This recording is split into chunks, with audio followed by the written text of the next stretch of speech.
Thanks, Jarvis. It's been a long time. Yeah. You know, there are two ways to go. One is just to create a spectacle that people could, you know, munch popcorn and ogle at and enjoy, and that certainly is a lucrative proposition. But as a filmmaker who's going to be working on this thing for 2 years and possibly other films to come, it's important for me to have an aspect to it that I could really buy into beyond just being a trifle, you know, being just a treat for the audience. You also want to do something where you're telling a story and maybe speaking to something and going for something a little bit more. Unless you've somehow been living under a rock for the past 15 years, you've probably heard of a little movie that came out in 2019 called Endgame. It was the continuation to the record-breaking Infinity War that came out just a year prior, as well as the climactic finale to the Infinity Saga, something that Marvel's been brewing since the release of the first Iron Man back in 2008.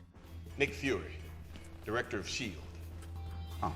From the seemingly disconnected establishment of the MacGuffins we would come to know as the Infinity Stones, to the subtle pieces of characterization we got for the Mad Titan hiding in the background of the Guardians series, Marvel had somehow succeeded in accomplishing the impossible, giving the world 21 mostly great movies while simultaneously laying the groundwork for one of the most upsetting, impactful cliffhangers to ever grace the silver screen.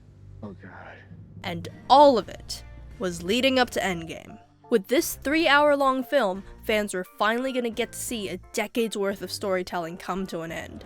Every time I'm at a premiere, up to this point, I've had 3 other movies in my head knowing where we were heading, that they were all chapters in the overall story that we were eventually going to bring to a conclusion. Tonight, we bring it to a conclusion. Tonight, I feel like I've actually finished the big, long, giant story that we started nearly 12 years ago with the first Iron Man film. So, opening night, April 26, 2019.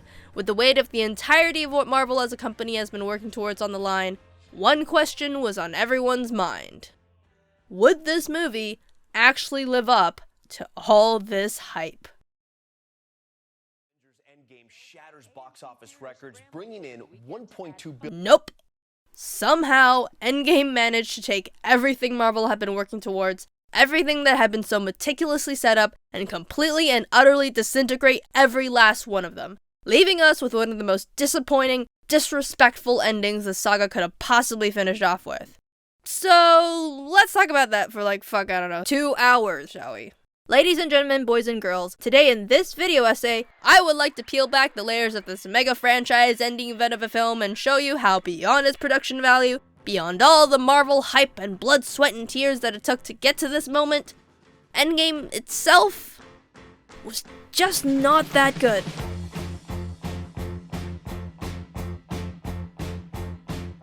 To fully understand just how colossal of a disappointment Endgame was, we first need to talk about Civil War, the 2016 movie that saw the Avengers go toe-to-toe against each other for the very first time. It was officially meant to be the third installment of the Captain America franchise, but its conflict ended up being way bigger than that. You see, Tony and Steve have always been slightly at odds with one another. Their arcs throughout the MCU almost complete mirror images. Tony's arc had always been one of humility. He got the brains to do whatever he wants, but it takes him a while to learn how to use it for good. Starting off as a reckless, irresponsible jerk at the beginning of Iron Man, to someone with a bit more maturity by the end of it. I just finally know what I have to do. Over time, we slowly saw this self-assured, self-serving nature get whittled down more and more as Tony's recklessness kept proving to do more harm than good. And eventually he starts taking his impulses with a grain of salt, learning to trust more in the people around him instead of trying to tackle everything himself all the time. Steve's arc was almost the exact opposite. He begins a scrawny, powerless, yet the most humble, responsible, good-natured individual one could possibly be. So much so that in his first movie, his no-hesitation self-sacrifice to jump on a grenade is what leads him to getting chosen for the super serum, what leads him to becoming Captain America. Steve starts off completely trusting in the world around him, in his country, in his superiors to know to do the right thing, only for that belief to be turned on his head in Winter Soldier when the organization he was working for turns out to have been corrupt from the very beginning. And really corrupt, with actual Nazis and shit who want to take over the world. These realizations eventually sending Steve down the path to listening to himself more, knowing what's right in his heart and following it. Now, ever since these two first met, there's always been a bit more than a little animosity between the two of them. Take that off, what are you? Genius, billionaire, playboy, philanthropist. Their differing worldviews often leading to disagreements in regards to how to deal with certain problems the team would come up against. We saw this with how each of them dealt with Phase 2 in the first Avengers, and then again in Age of Ultron, when Tony kept advocating for his Iron Legion, even after the first batch turned out to be a bit more than a little murderous. But no matter how large these disagreements got, things were usually pretty brushed aside by the third act, since what usually ends up being the right thing to do is just punch the bad guy. Really, really hard. Civil War was the first time they didn't get an easy way out. This movie took the mild differences they'd always had between them and turned it up to 11, giving them a conflict so emblematic of their differing worldviews that they literally just couldn't resolve it, leading to the entire team being split into two by the end of the movie. A split that directly led to that devastating loss at the center of both Infinity War and Endgame. Yeah, Civil War is where it started to come into our brains because, as we were executing that movie, we wanted to kind of break up the Avengers and shatter that relationship at the heart of it between Steve Rogers and Tony Stark. They're the heart and soul of the Avengers, So for the two of them to have a falling out and have an irreconcilable problem was really, devastating to the team as a whole. And sort of as we were executing it and we realized how well we were sort of achieving that on an emotional level with the characters, that's when I think our brains started to open up to, oh my God, they're so vulnerable now. Now, like what happens when Thanos comes, and that's when our brains, I think, started stepping through where the story could go. And, in our minds, that's why the Avengers lost in Infinity War, is the fact that they were divided. They weren't functioning as a team in that movie any longer. And they weren't prepared for the universe's greatest threat. It began with the Accords.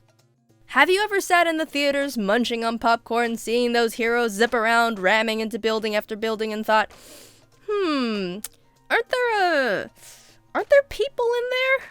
Well, Civil War says yes. And those people are getting kind of fed up with all these buildings dropping down on them all the time. Really ruins the property value, Which is why in this movie, the average citizens of the world are fighting back with the Sokovia Accords. Named after the fictional country Sokovia from Age of Ultron, where the Avengers caused this to happen. The Accords represent for the first time repercussions for the Avengers' actions, and states that the Avengers shall no longer be a private organization, instead operating under the direct supervision of a United Nations panel, only when and if that panel deems necessary, basically signing away the entire group's autonomy. Secretary Ross brings the news of the Accords to the Avengers at the beginning of the movie, along with an ultimatum. Either agree and sign, or disagree and retire immediately. Quit being heroes. Just like that. It is here where Tony and Steve very quickly find themselves the representatives of two opposing viewpoints. Tony for signing, believing that they need to be put in check, acknowledging the hurt and pain their mistakes have caused in the past and the responsibility to do something about it. We need to be put in check. Whatever form that takes, I'm game. If we can't accept limitations, we're boundaryless, we're no better than the bad guys. Steve against. That although he agrees they have made mistakes in the past, they themselves are still the best suited to decide how their powers are to be used. Organizations can't be trusted. It's run by people with agendas, and agendas change. That's good. That's why I'm here. When I realized what my weapons were capable of in the wrong hands, I shut it down, stopped manufacturing. Tony, you chose to do that. If we sign this, we surrender our right to choose. What if this panel sends us somewhere we don't think we should go? What if there's somewhere we need to go and they don't let us? We may not be perfect, but the safest hands are still our own. And it's quite cool because just off their surface level personality, Tony being the narcissistic, quick-witted type who's told the government to mind their own business on multiple occasions in the past, and Steve, the goody two-shoes soldier who's literally Captain America, you'd think their stances would be flipped, that Steve would be for following the rules while Tony would want to break them. But here it's the opposite, and yet it feels completely authentic. Because this isn't just a dumb, out-of-nowhere conflict the writers are haphazardly throwing around just to get them to fight each other, unlike, Martha! But rather the culmination of ongoing individual arcs we've been following for quite some time now.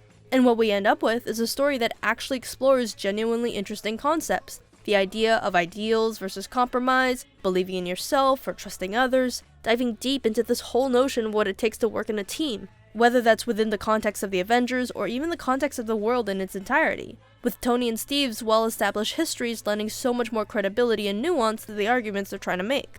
And by the end of the film, both sides are given equal opportunity to state their case, starting with Steve's side of things. When world leaders gather in Vienna for the ratifying of the Accords, they are interrupted by a terrorist attack. a photograph is released of a suspect believed to be James Buchanan Barnes, aka the Winter Soldier, aka Bucky, Steve's childhood best friend. Bucky unfortunately fell into the hands of Hydra in the first Cap film, where he was experimented on by Nazi soldiers and brainwashed, given a metal arm, and turned into a killing machine. Steve knows deep down Bucky is a good guy, and last they met, there was already beginning to be some hope that he could be snapped out of his Winter Soldier state. But that's not what the world sees. So, when everyone starts looking for this guy, with orders to shoot on sight, Steve's forced to operate outside the law to ensure his friend doesn't get misunderstood.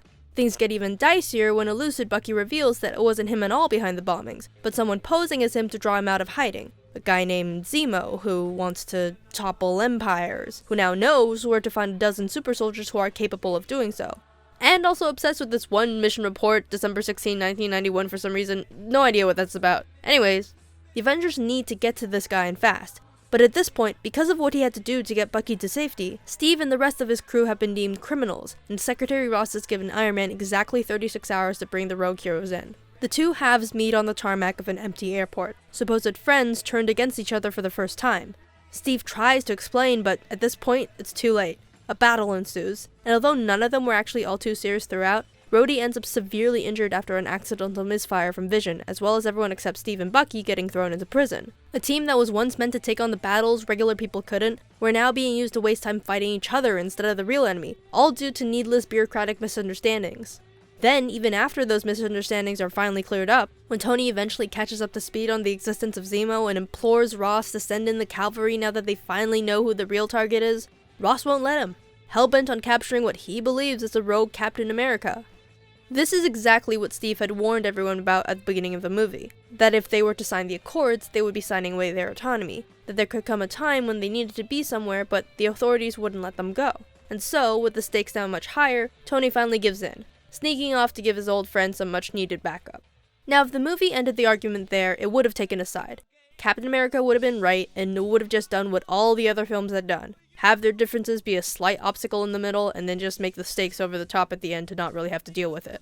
But not only would that be boring, it would also be an incredibly disappointing resolution to the conflict this film set up. That sure, these heroes leave behind a lot of casualties every time they try to save the world, but who cares as long as they deal with a baddie that only superpowered beings can defeat, so the ends kinda justify the means? And, I don't know, it'd be a bit of a slap in the face to audiences who actually have to deal with similar issues in the real world. For it to explore such a mundane political problem, only to resolve it with something completely out of the reach of reality. Good thing this movie doesn't do that. This movie. And instead, this is where it starts to go even harder into the political quandary it's exploring. This is where it starts to make the argument from Tony's side. When Steve, Buck, and Tony arrive at the compound ready to face the fight of their lives, they find all the super soldiers dead. Did you really think I wanted more of you? And learn that Zemo was here for something else entirely. That everything this guy did, bombing the UN, disguising himself as Bucky, all of it was just to get his hands on one piece of information.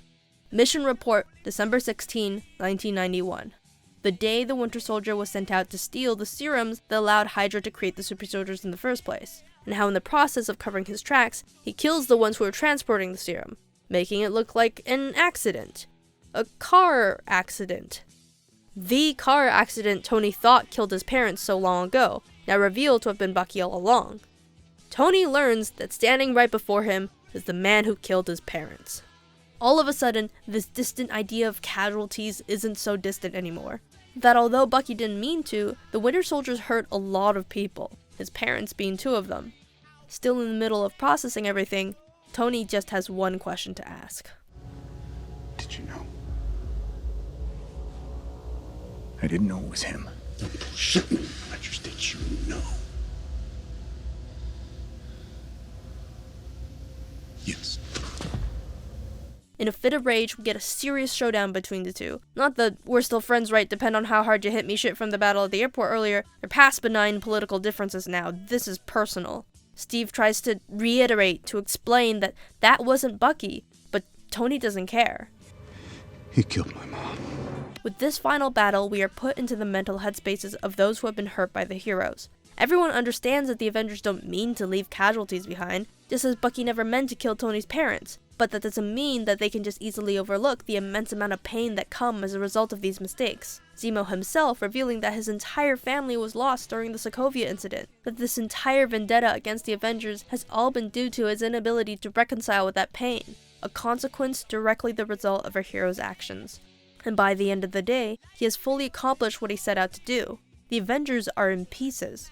Sure, deep down, Tony understands that it wasn't Bucky's fault, but at this point, the team is irrevocably divided. One half operating in the light but under bureaucratic oversight, the other free to do whatever they want, but living in the shadows as vigilantes, criminals. And when next we see them at the beginning of Infinity War, it's revealed that the team remained in shambles this entire time. That battle between Tony and Steve was literally the last thing they did before straight up just not communicating with each other for 2 entire years.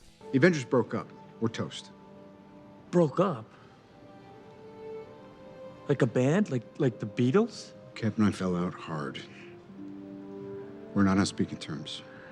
On the surface, Civil War could have easily been a cash grab, banking on the fact that most audiences were already hooked by the premise of your favorite superpowered good guys fighting each other and see who would win. I mean, there isn't a whole fan community around the subject basically everywhere for nothing. But they didn't. Instead, going above and beyond to actually utilize its premise to explore some of the very interesting, very real political and personal conflicts the heroes would actually fight each other over, giving us an incredibly engaging story, as well as a conflict that remained unresolved by the end of it, which leads us to Infinity War. When Thanos comes looking for the stones in 2018, the team is still in shambles. Tony makes a small attempt to reach Rogers when he realizes how dire the situation is at the beginning of the film, but it fails, and the team remains largely divided throughout the rest of the runtime, with him, Strange, Peter, and the Guardians holding back Thanos on Titan, and Captain America and the others doing their best back on Earth. But none of it is enough. After 2.5 hours of watching our heroes try so desperately to stave off the inevitable, our story concludes with a devastating loss. This time, it is Tony who warned them about this, that on top of all his personal reasons for wanting to sign the Accords, another major factor was simply to keep the Avengers together, a point that he, as well as many others, brought up multiple times during their arguments in that movie. I'm doing what has to be done to stave off something worse. Staying together is more important than how we stay together. If we don't do this now, it's going to be done to us later. Even as far back as Ultron, this was something Tony has been trying to prepare for, with Cap brushing off his concerns. Anybody remember when I carried a nuke through a wormhole? No, it's never come up. Save New York? Never heard that. Recall that? A hostile alien army came charging through a hole in space. We're standing 300 feet below it. We're the Avengers. We can bust arms dealers all the live long day, but that up there, that's the end game. How are you guys planning on beating that? Together.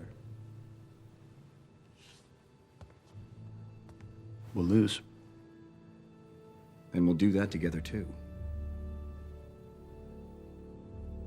And now? I said we'd lose. You said we'll do that together too. And guess what, Cap? We lost. And you weren't there. What started off as a disagreement between how to go about the Accords ended up splitting open a chasm that was the difference in ideology between the two heads of the team. Tony on the side of caution, compromise, collaboration, after realizing how ineffective his lone wolf strategies of the past were, and Steve on the side of independence, sticking to your guns, believing in yourself to know to do the right thing, after the betrayals of authority had experienced in Winter Soldier. And with the reveal of Bucky being the one behind the death of Tony's parents still unresolved, and now this unimaginable loss they've all suffered, that Tony's been trying to warn them about for years at that point, it really seemed like the Avengers were at a point lower and more divided than they'd ever been, with it all being left up to Endgame to finally put an end to all this, to resolve this open wound that had been festering for years at that point. So, how did Endgame do it?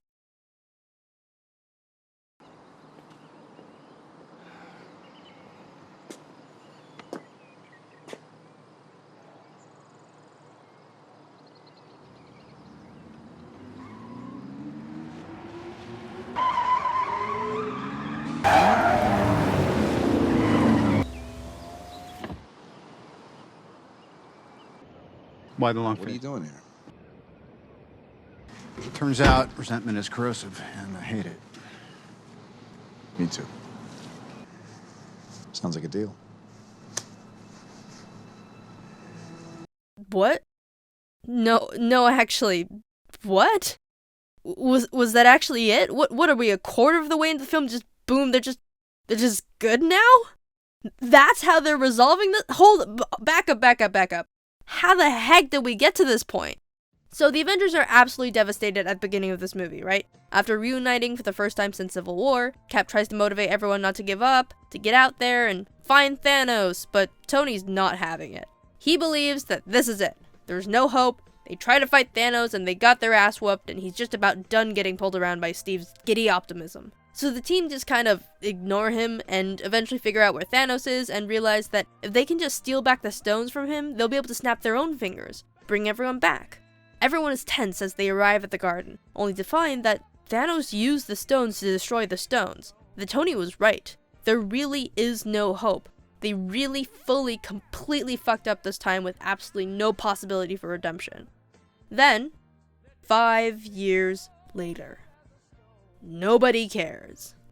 Steve still good old crest smile, Captain America sticking to his guns, and what was that about consequences for your actions? Psh! Scott Lang just shows up at their door and present a way to use time travel to get everyone back, and Cap's like, great, it might be super dangerous, you say? Getting trapped in the quantum realm? Yeah, the past couple gambles I made ended up horribly, but what's one more, am I right? So Cap goes to Tony and is like, hey Tony, ready for another trip to the slot machine? And Tony's just fine too. Don't worry about apologizing for the whole keeping the truth about my parents from me thing. We just kind of skipped over that whole section. But yeah, everything's chill and like, I know you literally got a chance to bring everyone back, but like yeah, I have a daughter now and she's like really cute. So, and besides, time travel is super duper hard. Like, I don't, wait, well, what was that? Oh, I cracked time travel? It was that easy? Well, damn, I'd be a really big dick if I didn't join the team now, huh? Well, handshake emoji. Handshake fucking emoji. The entire ongoing thread of Civil War, its themes, Tony and Steve's issues, is just completely brushed off to the side. Just 5 years pass. Resentment is corrosive apparently, and nobody cares. It's all just fixing up the problems from Infinity War now. Just, oh look, the stakes are too high, so we're just gonna ignore everything that came before us in the past, and what do you know, this is the exact boring nothing resolution I was mentioning earlier on in the video. And guess what? Even though it handwaved the stuff from Civil War, the differing stances between these two characters still exist. When Steve confronts Tony about this dangerous new chance to get everyone back, Tony is initially hesitant. A continuation of his side of the argument that maybe they shouldn't just blindly believe in themselves at the time. The stones are in the past. We could go back, we could get them. We can snap our own fingers. We can bring everybody back. Or screw it up worse than he already has, right? Except even after all they've been through, all Steve has to say in response is apparently just, I don't believe we would. I don't believe we would? I don't know what to tell you, buddy. I know you love your ideals, but take a look around you. This is all in large part directly the result of your decision to stick to your ideals. The same decision you were so ignorantly pushing now. Except, I guess this time it just works out. The time heist goes off basically without a hitch, which is a different problem we'll get into later. They just snap their own fingers and boom, everyone's back. Endgame took this complex, compelling, intricate theme that both Civil War and Infinity War left it and just threw everything in the trash, destroying everything that came before by making the characters not learn any lessons at all, still doing the same thing they did before, except this time the writers just hand them a way out. The solution to the very interesting and complex problem of government intervention? They're gone. The government's gone. They're just dust. Thanos dusted them. Iron Man's out of the argument. Gone. Who cares if he has a daughter? Who cares if they're literally messing with the past and he's understandably worried about what that might mean for their present? Steve's little, I don't believe it would.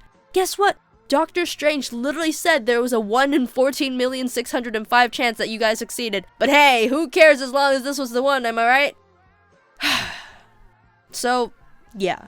That's how Endgame massacred Civil War. Just had Tony be angry in one scene at the beginning, to which the rest of the team's response is just L plus ratio plus trust me, bro. They jump 5 years. Ant-Man says, don't worry guys, none of these consequences matter if we can just figure out time travel. Tony's like, don't worry guys, I just figure out time travel. They go back in time, get the stones, snap their own fingers, and it's all just fine.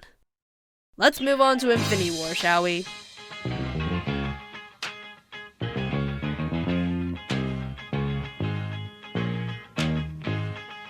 To fully understand just how Endgame fucked Infinity War up so badly, we must first return to the headspace everyone was left with at the end of that movie. The Avengers had just lost big time. Thanos was a villain Marvel had been teasing since the first Avengers movie, and this film would make him out to be just as inevitable as he was promising. This film would prove that even with all these heroes, the most ambitious crossover event in cinematic history apparently, it wasn't enough. The death of Heimdall, the death of Loki, the death of Gamora, the death of Vision, no matter how hard our heroes tried, no matter how much they sacrificed, how much they lost, none of it was able to stop Thanos from collecting all 6 Infinity Stones and dusting half of all life across the entire galaxy. Bucky, T'Challa, Wanda, Wilson, Strange, every single one of the Guardians except for Rocket. And most famously, Peter, Parker. Audiences could do nothing but watch as one by one, these characters they had come to love so much over the years fell to dust. And then, credits. Infinity War gave fans one of the most impactful cliffhangers they had ever seen, and it was going to be an entire year of suspense and tension and dread before they would finally get any sort of resolution for the state of absolute despair they were in. A despair so palpable that Marvel themselves even decided to play into it, setting up grief counseling tents at Comic-Con that year. Which was actually kinda cute. There were like Marvel-themed motivational posters up on the wall. We are Groot. More than 12% of a plan. And they help fans work through their trauma with questions like, what's your first memory of the MCU? What was something it did that surprised you? What was it like when you saw the ending of Infinity War? Hey, wait a minute, this is just an audience feedback questionnaire in disguise. And suddenly, it was here. Endgame. After a full year of waiting, a full year of anticipation, we would finally get the payoff to all that setup. Finally get the sequel to one of the most anxiety-inducing films of the decade. And... Bruce. Damn. Bruce. Listen to your mom. She knows better. Let's first talk about the tone of this movie. Infinity War left us off with one of the most despairing situations any of the heroes had ever been in. Again, a despair so palpable Marvel saw good reason to set up grief counseling tents. But almost right off the bat in Endgame, nobody really seems to care. Cap starts off still soldiering on, telling people to move on, grow, and maybe even look on the bright side. Then there's Tony, who, gets this one scene at the beginning of the movie, but then 5 years pass and he's just fine too. He's got a daughter now and it's all Morguna. Apparently he isn't even a hero anymore, just back to good old wisecracking Tony Stark. And with the rest of the team too. At most, all anyone ever gets is 1 or 2 scenes of grieving before it's either immediately swept to the side or worse, played as a joke for the rest of the film. And some others, for example, the abomination that is Professor Hulk, which I'll get into much later, he starts this film off literally better than he's ever been throughout the entirety of the MCU. For most of the movie, the heroes just crack on almost without a care in the world. The tone constantly this weird mix of upbeat, but whenever they're reminded of how devastating Infinity War was, they get all quiet and serious, only to undercut itself with a joke in that Marvel style we've all become oh so familiar with, and return to the status quo of fart jokes and cheese whiz. Infinity War managed to plunge audiences into one of the most tense, high-stakes, high-emotion devastations the MCU had ever seen, and this movie treats fixing all of that with the levity of like a big fat family fun road trip. Which brings me to my next point. Why did the mission to bring back literally half of all life in the galaxy basically end up feeling as difficult as one big fat family fun road trip?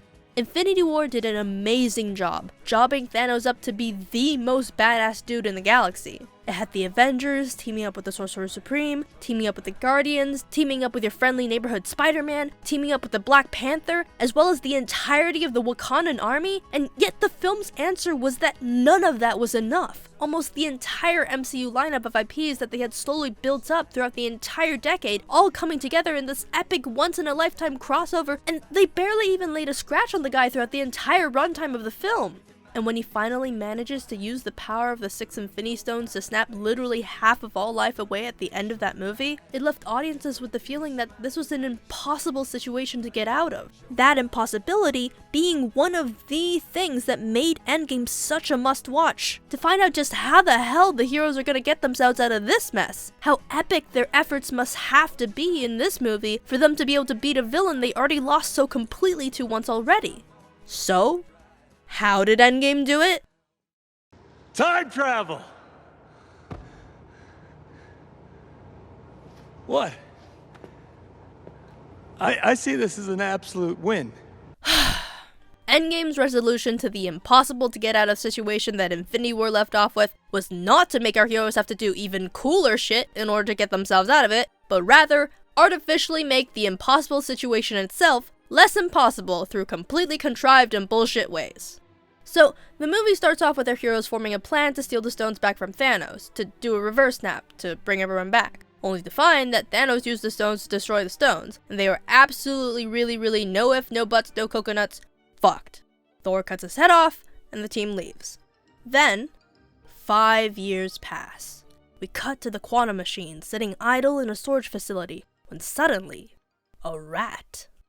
That's right, screw Tony, screw Cap, screw Ant-Man going up into Thanos' butt and exploding him from the inside. The true savior of the Avengers, nay, of the entire galaxy, 'twas actually Remy the Rat, taking some time out of his busy schedule to somehow step across the panel in the exact order required to release Scott from his quantum prison. Now, if you didn't watch Ant-Man and the Wasp, a totally unrelated movie that came out between Infinity War and Endgame, this scene would probably mean nothing to you. Be a little confusing, even. But if you did, and you sat through till the after credits scene, you would have known that the snap at the end of Infinity War just so happened to happen right in the moment when Hank and Hope were meant to pull Scott out of the quantum realm. They get dusted, no one's there to click the button, therefore Scott becomes trapped. And he stays trapped for an entire 5 years until... rat. Anyways, Scott pops out and finds the Avengers compound and tells everyone that what was 5 years for everyone out on Earth was only 5 hours for him in the quantum realm. The time works differently down there, and if they were to find a way to harness it, they might be able to time travel. Get everyone back. Steve and Nat are like, great, let's go try to figure out time travel, and they all head to Tony's place. Tony's like, it's too risky, I have a daughter now, piss off, so they do. Then, they visit the Hulk/Banner, where we learn that he's turned into an abomination now. Again, more on him later. And they convince him to maybe help out, and that's that. We cut back to Tony, who, presumably later that very night, accidentally stumbles onto a photo of Peter Parker and is like, yeah, I guess a lot of people did die, huh? Maybe I'll give the time travel thing just a little try. And then...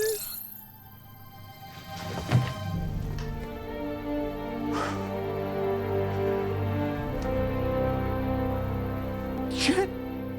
Now, let's pause for a moment right here, and do a little recap of everything that's happened so far. The Avengers get absolutely shreked in Infinity War. Thanos seems like an impossible being, and he has all 6 Infinity Stones and can basically do anything. Everyone is desperate to know how they're gonna take him down in Endgame, to which Endgame renders Thanos completely inconsequential 20 minutes into this thing, and then by literally a quarter of the way in, they just figured out time travel and solved the whole the stones are gone problem through a combination of sheer luck and Remy stepping across the panel and Tony just tinkering around in his garage for like an evening. And it's not even like Scott provided something the Avengers didn't have or anything. Tony refused to help, so he got nothing besides one conversation where all Ant-Man tells him is to try quantum realm maybe. So theoretically, Tony could have figured out time travel anytime, and Scott was literally just the slightest nudge he needed to, I don't know, try? Infinity War managed to plunge audiences into one of the most overwhelming, disastrous situations the MCU had ever seen. But all of that is completely cheapened by just how easy it is for our heroes to resolve everything in this movie. Let's start with Thanos. I get that him not fighting back and being taken down so easily at the beginning of the film is mostly in line to the character we are introduced to in Infinity War. All he cares about is a snap, and now that he's done that, and also used the stones to destroy the stones, so in his mind there should be no way for them to undo everything, he probably wouldn't care to fight for his life anymore. This makes sense to Thanos' story, kind of. But on a more meta level, his presence was a huge part of what made the ending of Infinity War so dire. So, although there is a different Thanos that does come back to challenge the heroes at the end of the film, and I'll get to him later, our OG Thanos just getting kind of axed right away and then just being completely inconsequential to the plot until the final act is, well, let's just say an incredibly convenient out to something that seemed like it was going to be a much bigger deal. But at least that wasn't the end of it. At least with his death came a new, seemingly even more insurmountable obstacle for our heroes to surmount. The stones were gone.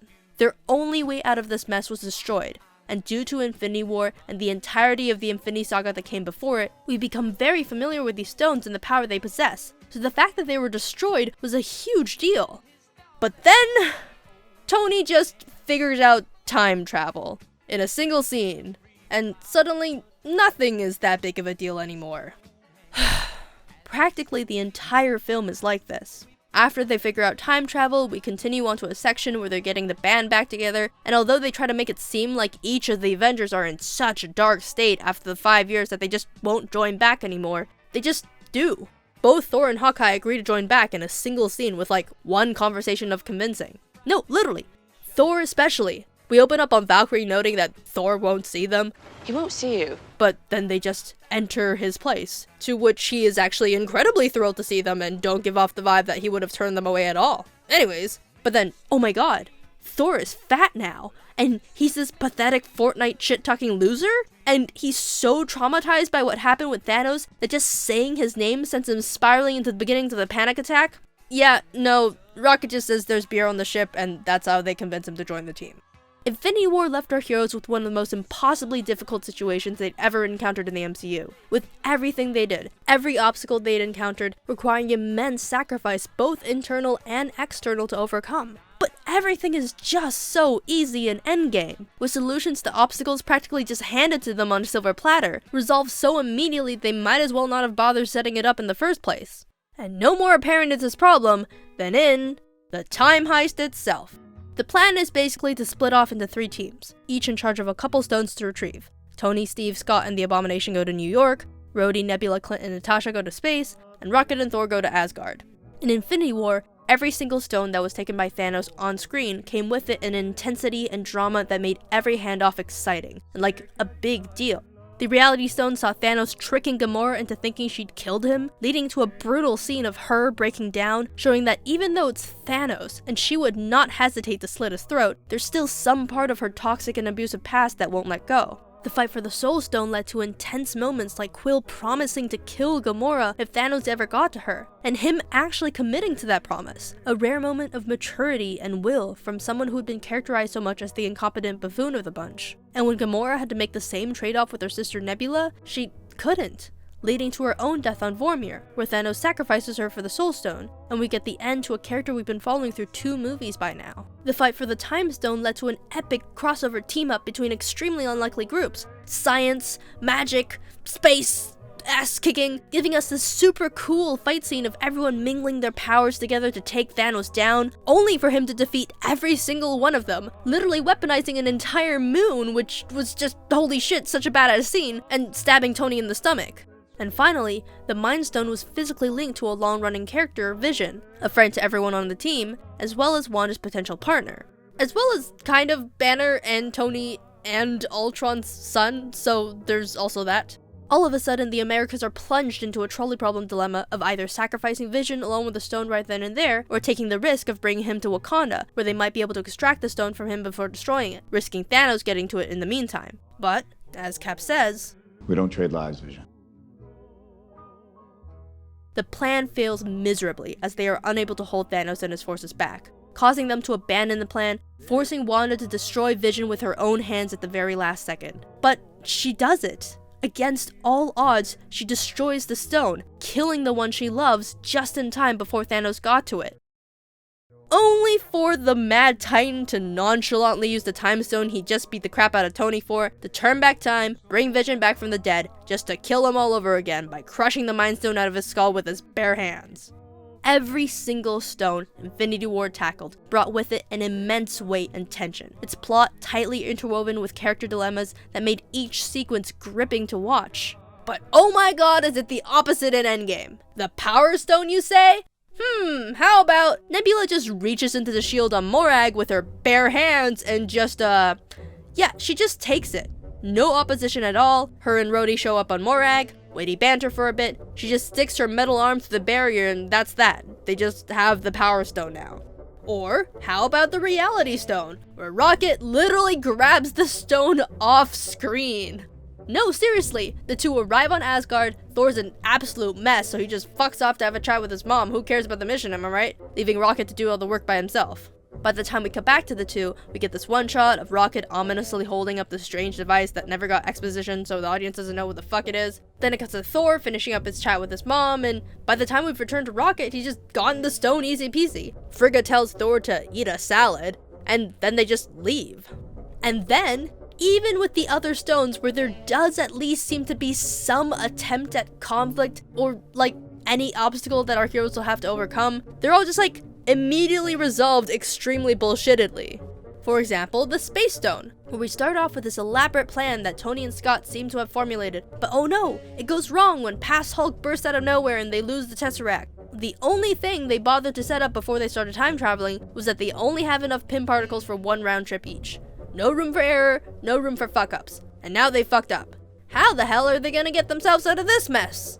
Yeah, no, Tony just pulls another Deus Ex Machina out of his pants like he did with the time travel thing. For some reason, he just knows this super specific date. Seriously, he gives like an exact date. 0404 07 Excuse me. 1970. Where Pym particles and the Tesseract just happen to be a couple of meters away from each other in the same place in the past, so they could just easily fix their whole Tesseract gone, no more Pym particles problem with one fellow swoop. And it's not even like this is somewhere in Tony's own past that happened, which he's now remembering or something. No, the date he picked was literally before he was even born. Seriously, I tried looking up whether there were any theories or conspiracies at all explaining how Tony came up with this, but all I could find was this small blurb saying that a short description in the original script noted that there was supposed to be a single photograph or something on Tony's shelf back at the barn telling us that his dad met Hank Pym once. Except guess what? The scene got cut in the final, so we never even get to see the photo? But like, even if we did, like, really,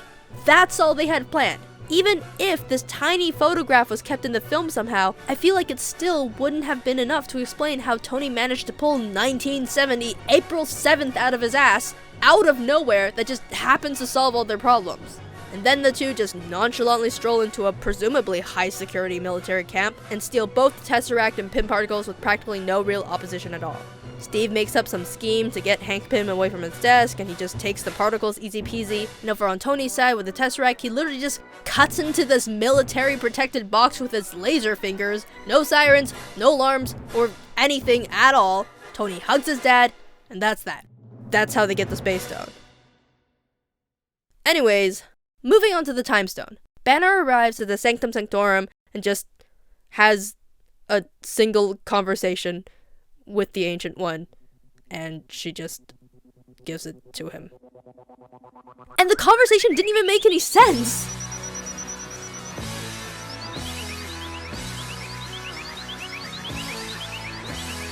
Okay, allow me to go on a bit of a side tangent for a little bit. Like, it's time travel, right? This genre of media usually comes with a plethora of rules for the characters to abide by, and this isn't by accident or anything. The very nature of time travel introduces questions in regards to cause and effect. Chaos theory, the butterfly effect. I'm sure everyone has heard of at least one of these ideas at some point by now. Usually, in the real world, we can only travel forwards in time, and we understand how causality works under that logic. I procrastinate on my homework doesn't get done. But when we start introducing going backwards in time, things tend to get a bit weirder. If I procrastinate on my homework and it doesn't get done, and I later regret it, if I had a time machine and go back to then do my homework, then that supposedly would erase the timeline in which I didn't do my homework and wanted to go back in the first place, creating a bunch of paradoxes up the wazoo. So, usually, time travel media will take its time setting up rules for their specific version of time travel. Whether that's everything's fine as long as you avoid yourself, or everything's fine as long as future you time travels as well, doing other things past time travel you did to close the loop, or any amount of other ways smart writers can come up with to wrangle some form of logical consistency that their characters have to operate under. Endgame acknowledges this. Actually, it over-acknowledges this. Multiple scenes throughout the film talk about time travel, once with Tony and Scott at the cabin, then again before they do their first test, but crucially, none of these scenes actually explain how any of the time travel we're dealing with in this movie works. Instead, all it does is debunk stuff other time travel movies came up with and waste their time calling Back to the Future a bunch of bullshit. If you travel to the past, that past becomes your future, and your former present becomes the past, which can't now be changed by your new future. Exactly. So Back to the Future is a bunch of bullshit? And it's not like the characters don't do anything that would require explaining either. There are multiple scenes where the Avengers fucking around caused quite huge changes to the events of their supposed past. Like Loki stealing the Tesseract at the end of the 2012 New York fight, that's not what happened in the original. Thor telling his mom he's from the future, etc, etc. And perhaps most fuckily, eventually in the film, the Thanos from 2014 catches wind of our present-day hero's plan, and travels forward in time to 2019, where he then gets defeated by our heroes. Which, again, wouldn't make sense under logic the Abomination himself makes a point to debunk earlier on in the movie. If you travel to the past, that past becomes your future. And your former present becomes the past, which can't now be changed by your new future. Exactly. Endgame is a bunch of bullshit. Without properly introduced rules as to what our heroes can or can't do in the past, the audience is left in the dark, unable to fully understand what consequences might exist for our heroes' actions under these fantasy-based scenarios, depriving them of the ability to properly immerse themselves into the story as a result. But, in spite of the fact that the movie itself never defines its own time travel rules, if you do the thinking for them, you realize there is actually a version of time travel they can be operating under that would make sense for about 99% of the film. Multiverse time travel, or dimensional time travel, or whatever you want to call it. And time travel is in quotation marks because it isn't really time travel. They aren't going back to their own past, but rather the pasts of alternate parallel dimensions, completely separate from their own timeline to yoink the stones for themselves and hopefully snap everyone back. With the homework analogy, it'd be the equivalent of realizing I regret not doing my homework right before the teacher asked for it, beaming into a parallel dimension version of my past where I did do the homework, stealing that version's homework, beaming back into my dimension in the present, and presenting it to my teacher so no consequences are suffered. Here, the past is unaffected, because it is in my own past that I'm dealing with, and no matter what I do in that universe, it won't matter, since they'll just branch off into a new timeline where a weirdo beamed in, stole some homework off some poor girl, forever changing the bond of that class and the trajectory of their lives for all eternity. Back to Endgame. Although it isn't clearly stated anywhere in the text itself, this is the only version of time travel that makes any sort of sense for 99% of what the heroes do in this movie. Except then that completely clashes with any possible reason the Ancient One might have had to ever give the stone to Banner in this conversation. So, Hulk shows up in the 2014 New York battle, whatever, right, to get the Time Stone from the Sorcerer Supreme, who he thinks is Doctor Strange, but actually ends up being the Ancient One. He explains to her who he is and why they need the stone, but she explains back to him that if they take the stone from her reality, it'll create a new branch reality of basically super duper bad shit, and she doesn't want that. Hulk's like, don't worry, we're planning on bringing all the stones back right at the moment we took them, so boom, no bad branch reality. And she's like, ah, interesting. Except, what if you die? What if something bad happens and you can't keep your promise? Back to bad branch reality. Banner has no retort to that and gets frustrated being like, well, I don't know, lady. If y'all love this stone so much, why did Strange give it away in Infinity War? And she's like, what? He gave it away? Willingly? Damn, guess I should just also give it away too, then. It's the duty of the Sorcerer Supreme to protect the Time Stone. And why the hell did Strange give it away? What did he say? Strange, he gave it away. He gave it to Thanos. Willingly? Yes. Why? I have no idea. Maybe he made a mistake. Or I did.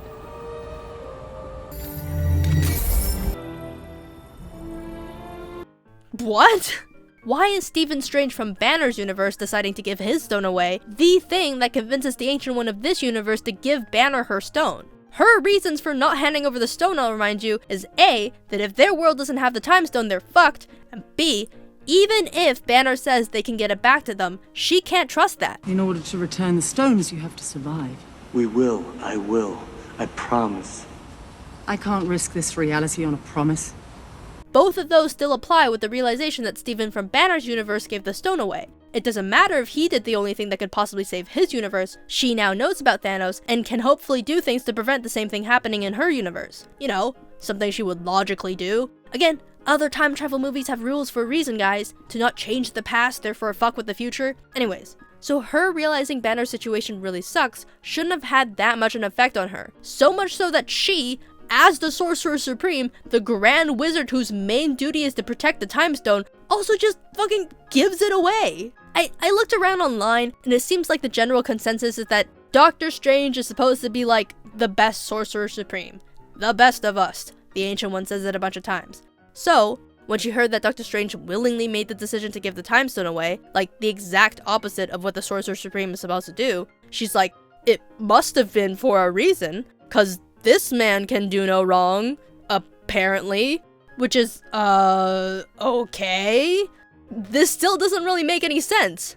Doctor Strange literally said there was a 1 in 14,605,000 chance of them getting this right. He may be magic, but he ain't all powerful. So just because Endgame showed us the one reality where the heroes actually do live to give back the Time Stone, doesn't mean there wasn't literally 14,604,000 other possibilities where they just fail, which would also doom the Ancient Ones universe as well. Bad branch reality. So, if this is truly an alternate, unattached parallel dimension like the rest of the movie can only be, it would be a huge gamble to help someone else out. A gamble that she literally moments before brought up she wasn't willing to make. So, the only possible interpretation we have as to why she does this is that it actually is time travel within the same universe. Again, the movie doesn't define this properly. The directors and the screenwriters literally have opposing theories on their own time travel system. Right. Now that's our opinion, to be fair. I think Joe and Anth might have a different opinion.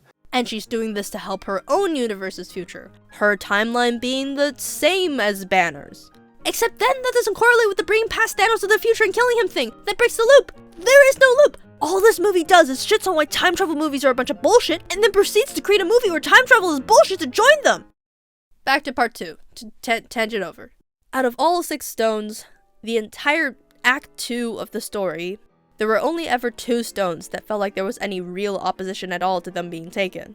I considered not talking about them because, well, one of them I'll be covering extensively in a later section, and the other was such a small part of the heist that it didn't really matter, but in the interest of being fair, I guess I'll touch up on them briefly. The first is the Soul Stone on Vormir, where it requires a sacrifice of someone you love in order to get it. And who else shows up but 2 best friends who have nothing else to live for? I'll be unpacking the other issues with the scene in a later section, but at least I'll give it to them that there is actually an obstacle that they have to put some sort of effort into in order to get the stone.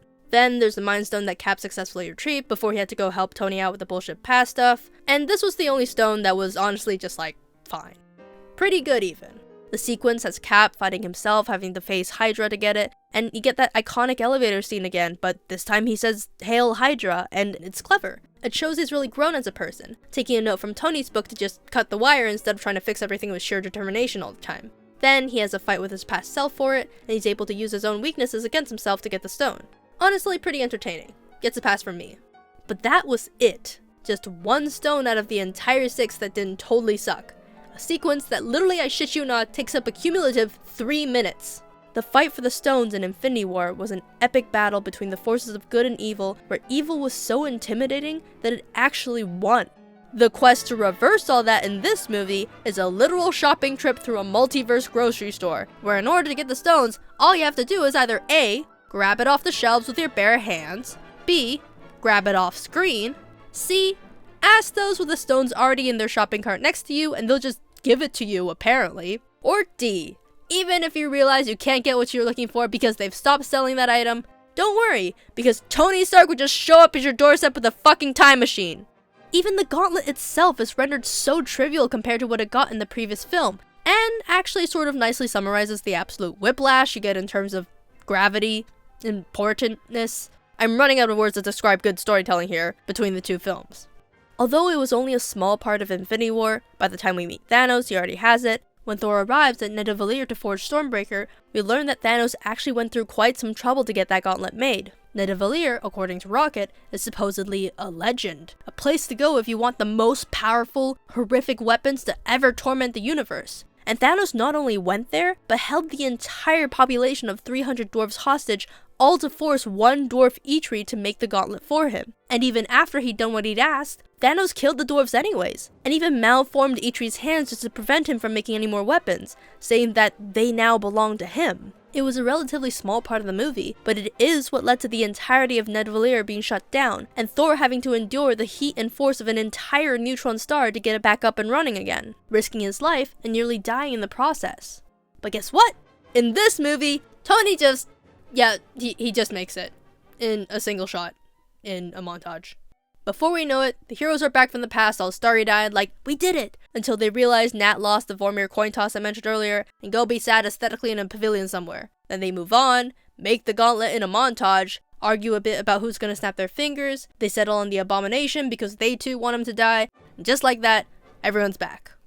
This was Endgame we're talking about here. The continuation to one of the greatest cinematic upsets of the entire decade. The movie that was meant to be the finale to everything Marvel had been working towards since day one. But everything just ended up being so easily resolved in this film. For our heroes to go through so much, for Infinity War to deliver such high highs and low lows, only to find out that all they had to do was just wait 5 years, a rat will step on a button, and then everything will just kind of work out.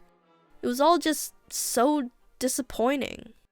Oh, but then there's still Thanos. Sure, getting the stones were a breeze, but look, on Morak, future Nebula got caught, and now past Thanos from 2014 is coming to the future to face the Avengers and... Is it even worth it? To get my hopes up at this point? To get your hopes up? Waste your fucking time? Let's just get on with it. Thanos. While researching for this, one thing the writers had the most problem with was just, what are they gonna do with this interdimensional, all-powerful god? Until eventually, they're just like, let's just kill him. Which is like, yay, sure, fine, but the thing is, once you have the Avengers kill what is supposedly the final boss, and try to have a younger version of him as the main antagonist, I mean, there's really quite a hefty blow to the tension there. And it doesn't help either that this movie actively portrays this variant as a version that strips away most, if not all of the reasons that made him a compelling character in the original. In Infinity War, which, as many people have mentioned, was kind of a Thanos movie, he's not just a random baddie to punch at the end. He has an interesting backstory that led to his complex motivation to kill half the universe, to allow the other half to prosper. He wasn't just a one-note, two-dimensional boss fight at the end of a side quest, he was an actual character who believed he was doing the right thing, with an incredibly strong will and conviction towards achieving what he believed was for the betterment of the entire galaxy. He cared about his children, about his daughters. In his mind, he's a total good guy, and even made it a point to tell the heroes that their deaths were nothing personnel, kid, even commending a couple of them in their quest to stop him. You have my respect, Stark. When I'm done, half of humanity will still be alive. Compare that to our Endgame Thanos. What I'm about to do to your stubborn, annoying little planet, I'm gonna enjoy it. Very, very much. What? All that conviction, that good writing of making a complex villain is just shattered by the naivete of the Thanos represented in this movie. And he fails! Quite a bit. After the portals are opened, everything leading up to Tony's final snap is just him desperately trying to claw at the Infinity Gauntlet only to fail again, and again, and again, and again, and again, and, you know. The rich internal story and decision-making that made Thanos a compelling character died with the opening act, and this younger Thanos in comparison is just set up to be a fundamentally less satisfying villain to take down in the end. Kinda like how everything that made Infinity War great was ostensibly gone less than a third of the way into the film, and the subsequent plot we actually ended up getting was just disappointing compared to the original. But guess what?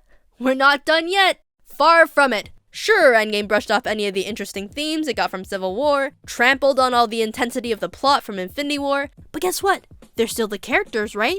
It's practically a fact these days that Marvel is all about their characters, right? And with this being the deathbed to a couple of the founding fathers of the studio as a whole, you'd think they put extra care into giving them proper arcs throughout this movie, right? Really take the time to give each and every one of these guys a proper send-off to the franchise they helped create, right?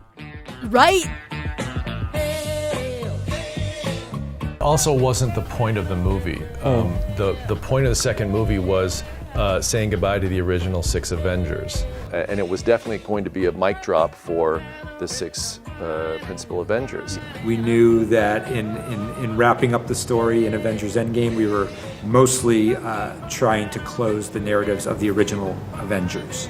So those characters were preserved so that they could their final acts could be played out in Endgame. Wrapping up, 21 movies and the 6 original Avengers, their story arc is coming to completion in this. And as far as who went to dust, everything's always built upon story.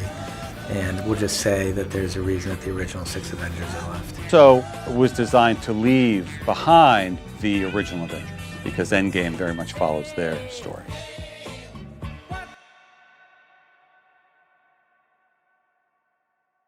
It's no revelation at this point that Marvel's all about their characters. Marvel knows that these characters are the reason that audiences come back to the theaters again and again, and making an Avengers film without doing the Avengers themselves justice would be going against the entire core of what makes Marvel movies so great in the first place. You talk to Marvel fans, comic fans, ask them what their best moments, their favorite moments are over the years in the comics. You will almost always get a character moment out of them. It very rarely is it a pure action splash page moment. There's almost always a character moment. And it's the big action moments that sell the movie, and that's what perhaps gets people in the theater. But it's the character moments that have you go back again, that keeps you going. And that's why we did the Avengers. That was the only reason to do the Avengers.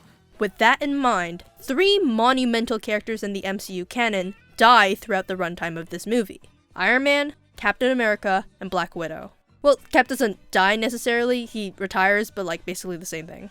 And as a whole, this movie would be the metaphorical death of the OG Avengers: Tony, Nat, Steve, Thor, Banner, and Barton. The last time we'll ever see the original team that we've been following throughout the MCU for so long working together on the same screen.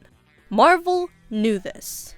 They knew that this was going to be the end of an era going into this movie. So they knew that the biggest challenge, bigger than resolving Infinity War's conflict, bigger than hand-waving Civil War's themes, the thing that they absolutely had to get right was giving these 6 characters proper arcs for their final moments in the MCU. You guys have talked about how you needed, how this series, this installment demanded a resolution. Yeah. At least to what we've seen so far through the saga of the MCU and the 21 movies that led up to this. What were the biggest challenges in landing on that resolution that you guys ultimately found? It was trying to end the arcs of 6 Avengers, or at least give them really nice concluding moments. And so the hard part is 3 years ago when we're trying to design what the second movie looks like. The idea was always to take people off the board at the end of the first one, leaving, no coincidence, the people from that you've known the longest, so that we could give them the biggest arcs. So why? Joe Russo, Anthony Russo, Christopher Marcus, Stephen McFeely. Please, tell me why you decided to give most of these guys straight up just nothing arc-wise in this film? No personal internal decision-making, little to no agency in their actions, with most of them starting off completely fine, and basically remaining that way throughout the entirety of the 3-hour run of the movie. And even for those who did at least get something, like everything else I've covered so far, surprise surprise, it's resolved almost immediately in incredibly bullshit and half-hearted ways, with most of them completely wrapped up and inconsequential by about 1/3 of the way into the film. Anyways, let's just go through each of them, shall we? Let's go through the subplots of each of these 6 OG Avengers whose arcs were apparently the whole point of the film, one by one, and do a deep dive on exactly how Endgame managed to give us one of the worst send-offs to the greatest hero team imaginable. Starting with Hawkeye. Hey, it's a boy! Where were you during Infinity War, man? You just keep on trying to retire, don't ya? Guess it finally all worked out. You got your wife, the kids, the picket fence. Ah, shit. Throughout the MCU, Hawkeye's main shtick has always been just his family. And although he starts off as a superhero, his main ongoing arc has just been trying to retire over and over again in order to spend more time with them, but being called back because the Avengers need his help. We first saw this in Age of Ultron, when the Avengers are introduced to his family, and his wife brings up the fact that they're about to have their 3rd kid, so maybe try to be a bit more careful with the hero stuff. And then again in Civil War, when Cap specifically pulls him out of an already retired state in order to help out with the super soldiers ordeal. And throughout the entirety of Infinity War, he was just gone, presumably finally achieving the peace and quiet life on the farm he had always wanted, with his family. Which is why it was so impactful when Endgame started off with his entire family getting straight up obliterated. Endgame opens on a shot of Hawkeye and his kids having a nice picnic on their farm until one by one, each of them fall to dust. And he has absolutely no clue as to what the fuck just happened. This was genuinely an incredibly interesting start to Hawkeye's arc in this movie. An amazing start to the film as a whole, honestly. As someone whose identity had always been more of a civilian than a superhero, opening up with Clint and his family reminded the audience that what happened at the end of Infinity War did really happen everywhere else in the universe, properly inserting us back into that tone of despair and desperation that movie movie left us off with. And Hawkeye himself, well, he had always been a bit of a backgrounded character in the past, his arcs consisting mainly of one-note external problems, whether that's getting mind-controlled in the first Avengers, or having that weird beef with Quicksilver and Ultron. But here, this movie is starting us off with the one thing he cares the most about, the thing he left his superhero life for, that ain't taken away just like that. And for once, it really seemed like we were finally gonna get something dramatic with him during this final run with the original team. Then, the next time we hear from him is 5 years later, when Nat mentions that Barton seems to be doing some bad stuff, and we're like, ah shit, not a sweet family homebody, what happened? Then boom! The very second scene he's in, we get a small taste of this cool Japanese setting, and without the subtitles it's kind of hard to understand, but you get the gist that he's been killing people with the katana, the arrow guy, and he has a mohawk now? Wait, this isn't the Hawkeye we knew. Then he kills the dude, and Nat is there to recruit him back into the Avengers, and they sort of have a bit of a talk in the rain. From the dialogue, we get that he's given up hope in this world, but Nat's here to give him hope again. There might be a way to get his family back, and he agrees to join back with the gang. That's it. That's his entire arc in this film. His other scenes, the emotional reunion when they test the time machine, the funny quips with the other characters, none of it will actually put him in any sort of internal conflict or spark any internal journey for the audience to follow for the rest of the movie. Bro, really? That's it? Like, I get it. Hawkeye's kind of the least important Avenger. I understand that in a film with such little story real estate, you can't make anything too complicated. But seriously, that's it. Just one scene at the beginning of the film where they set up his family getting snapped away, and by literally the second time we see him ever, he's already resolved all of the angst and drama that came with that ordeal with a simple chat with Natasha in the rain, and that's that? And sure, maybe it would have been too much to ask for them to spend too long a time diving deep into the trauma of having your entire family taken away, but come on, couldn't they at least have, I don't know, paced it properly? Like, in the first Avengers, his arc was pretty goddamn simple as well. He was just under mind control. Loki puts him under a spell during the opening scene of the film until Black Widow knocks him back to his senses 2/3 of the way in. That's it. But at least they kept him under mind control for what was essentially most of the runtime, which kept him not only as a threat, but also as a conduit for Black Widow's arc of bringing him back to his senses. And only when everyone else's arc was also getting wrapped up, right before the final fight, at the end of Act 2, did he get the chance to snap out of it. Doing so creates momentum, making it so that every time we cut to any of the characters, there's established tension, on top of established tension, on top of established tension, you get the point. And, most importantly, none of it gets resolved until the very end, and typically a huge satisfying action sequence. Because, as Marvel has preached over and over again, these characters and their internal journeys are the ancient thing the audience is actively invested in. But nope! Endgame just throws all of that out the window by having his entire arc take place across the literal first 2 scenes he has in the film, resolving any internal tension before the story could explore anything actually interesting with it. Fine. I get it. There's a million other things to focus on, so if you're gonna cut some corners, I guess Hawkeye can take the hit. At least we're getting more of him in the future with series like Hawkeye, or the next Endgame, Kang, what was it again? Like Secret Wars or whatever. Just, you know, still hanging with the gang. It's not like he's dead or anything. Let me go. No.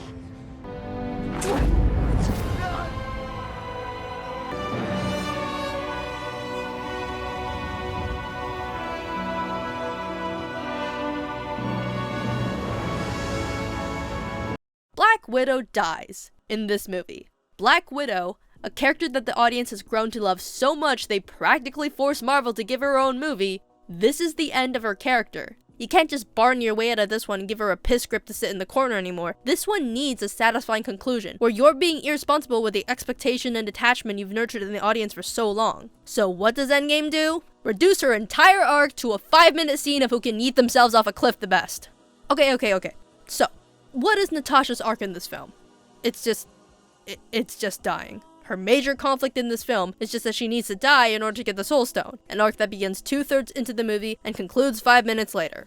Let's dissect this, shall we? In Infinity War, Vormir was Gamora's arc, and it was set up and executed very well. We first learn that she's the only one who knows where the Soul Stone is when she tells Peter to promise to kill her if Thanos were ever to get his hands on her, setting off not only her storyline, but Star-Lord's as well, and we all know how that ended.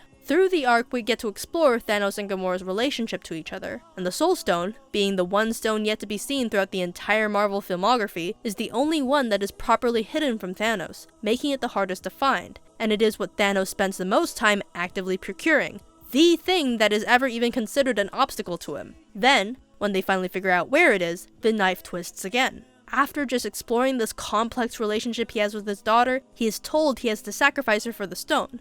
On his side, it is a tragic loss. On Gamora's side, it is a cruel twist of fate, that the one thing she wants to prevent her abusive father from acquiring, her existence allows him to acquire it. Gamora dies in Infinity War similar to Black Widow, but her arc was so much more than that. It was a conduit to learning about her past and testing the bonds she had with those closest to her. The arc begins early on in the movie and is one of the direct conflicts we follow throughout, ending heart-wrenchingly at the end of Act 2, directly leading us into that final battle on Titan in Wakanda.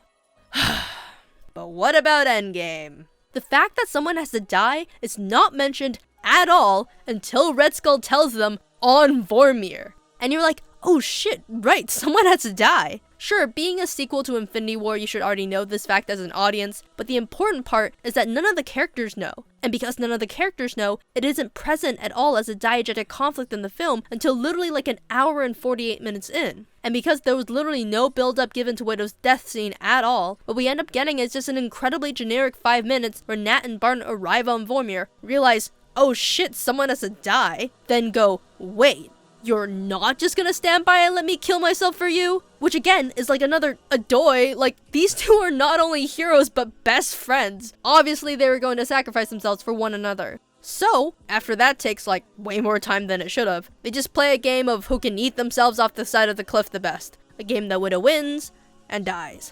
And Jesus Christ, the fight choreography. What is this? What is going on? Why was their little scuffle on the bridge in the first Avengers better than the literal final fight of their lives? Throughout the entire sequence, the score tries its best to drown out how bland this entire ordeal was by getting really loud and telling you, hey, this is sad. Do you feel sad yet? Look at all the slow motion. That means it's important, right? Death is pretty sad, isn't it? But it's just not enough to save it from feeling incredibly empty.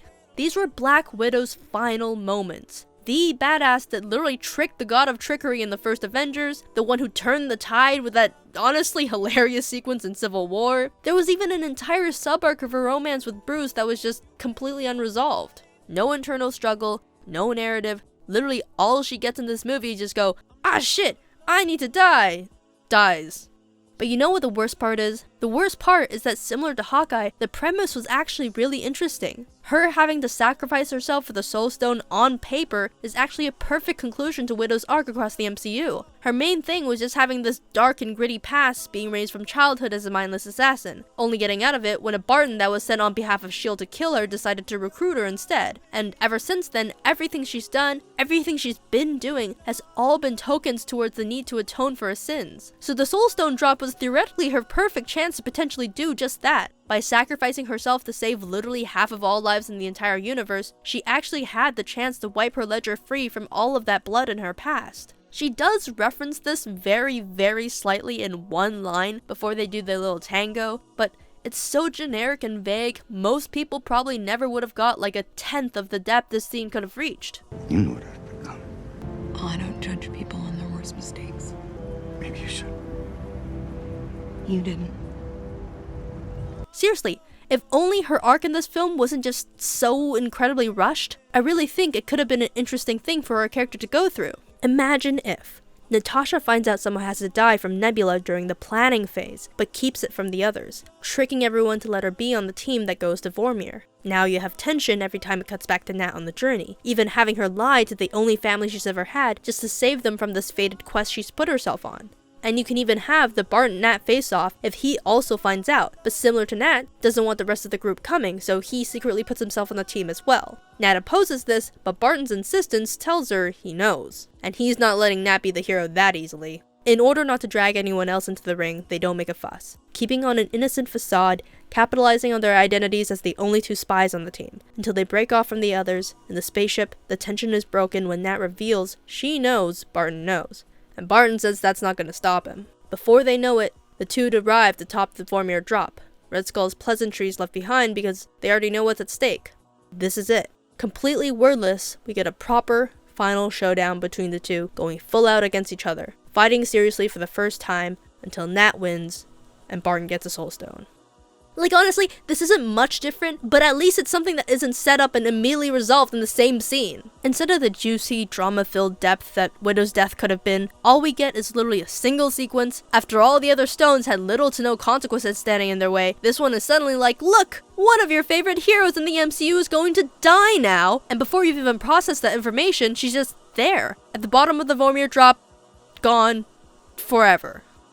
And they finally give us that Black Widow movie we've been waiting for, and it comes out after she dies? And it's not bring her back to life or anything, it's just a prequel, like, automatically you know nothing in this film amounts to anything anymore. And it's not even like a proper prequel where we get her hero origin story. That actually would have been kind of cool. But nope, it's just like a random side quest she had in 2016 meant to introduce Yelena into the MCU. It's just like, what the hell, man? What a monkey's paw way of fulfilling that request, goddamn.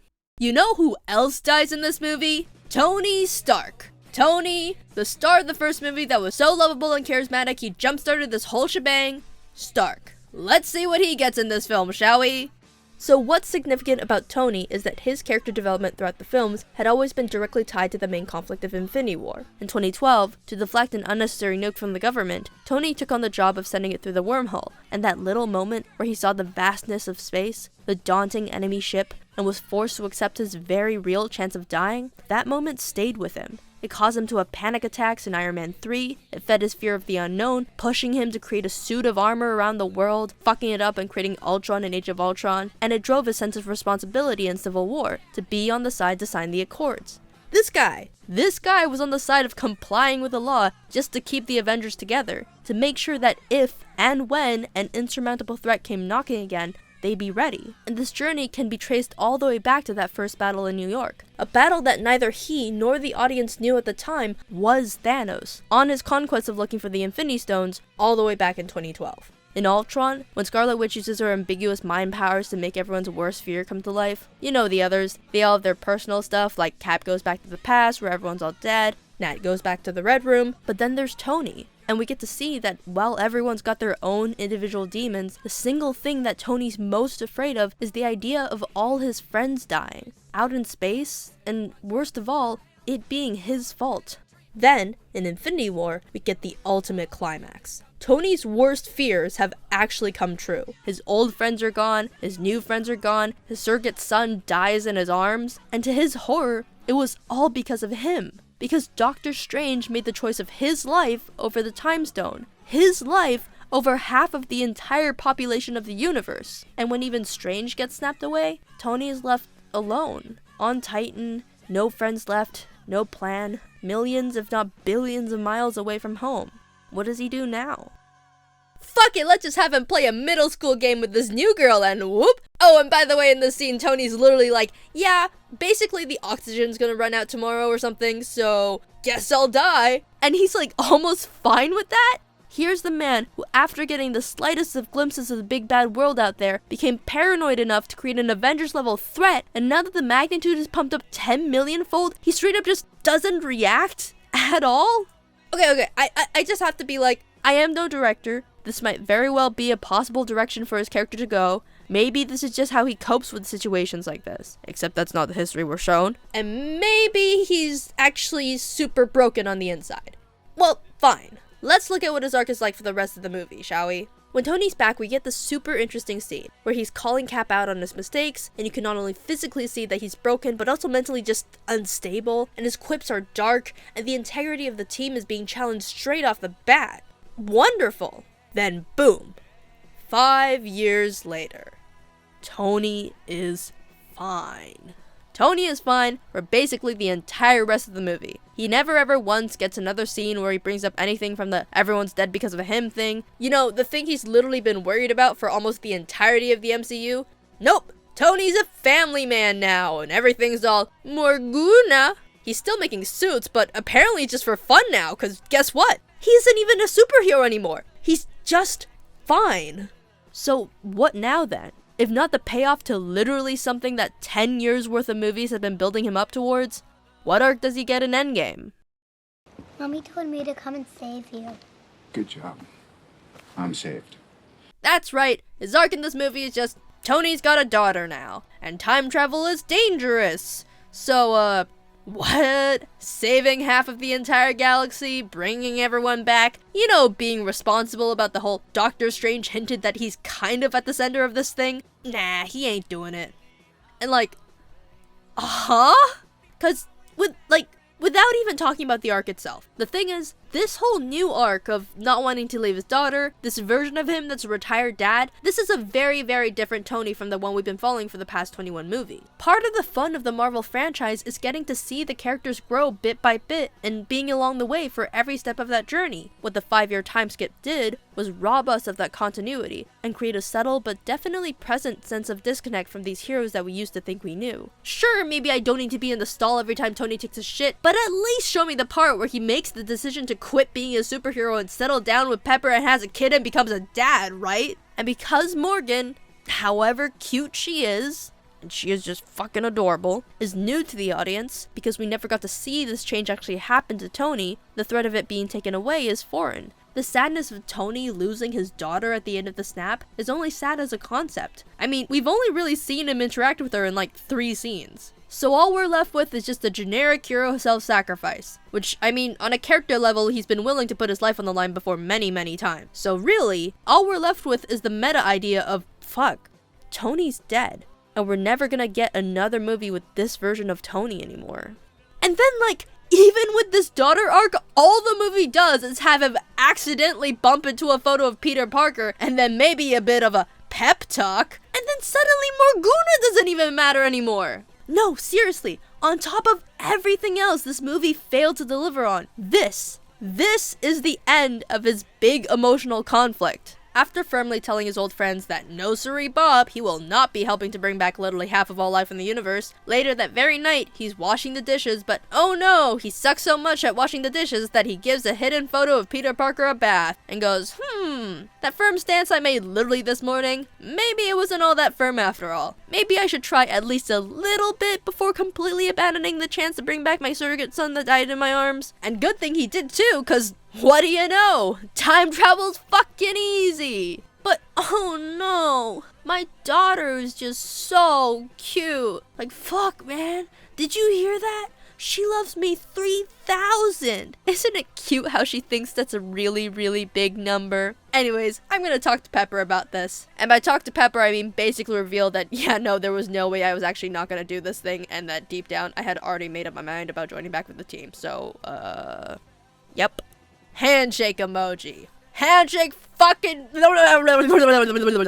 For the Infinity Saga to put in so much work, so much effort into creating this narrative of Tony as a guy with the weight of the world on his shoulders, only to have Endgame completely ignore the thing, then introduce an out-of-nowhere arc about leaving his daughter, only to then have the resolution of that arc be ostensibly just remembering that Peter Parker was a character once? It's just like, come on guys, what are you doing? After all, the only thing that comes even close to being anything meaningful towards his arc in the film after this moment is the meeting Howard Stark scene, where he talks to his old bop and is like, hey, I forgive you. But like, he already made the decision to go on this dangerous mission an hour ago. In fact, in this scene, he's the one coaching his dad, so it basically just reinforces the fact that Tony is fine, and the whole leaving his daughter behind thing really isn't that much of an issue for him. Moving on. Captain America. So Cap's actually pretty interesting because his character arcs are usually very stagnant. In the first Avengers, Steve already knows who he is and what he wants. He's an upstart good guy who always tries to do the right thing. The only flaw he has is physical, but that gets fixed relatively quickly. When he finds out S.H.I.E.L.D. has been compromised in Winter Soldier, it's figuring out who the real enemy is that's the main conflict. Never anything internal. Whenever decisions have to be made, with S.H.I.E.L.D., with Bucky, Steve's always confident in what doing the right thing is. But that's the thing. He always tries to do the right thing, even in situations where it would be naive to do so. In Civil War, he refuses to budge in his no cooperating with the government stance, resulting in the team being torn apart by the end of it, leading into Infinity War, where he continues to avoid compromise when he refuses to trade Vision's life. The easy, less risky way of solving their problem, instead, gambling on an ideal situation where everyone's saved. Then, for the first time, it doesn't work. Infinity War leaves us with this amazing wrench in Steve's happy-go-lucky attitude. If any arc at all, his could be having to meet the ruthless world he lives in halfway, compromising on his morals and coming to terms with the fact that, for the first time, his risk-taking has done so much more harm than good. So, what does Endgame do?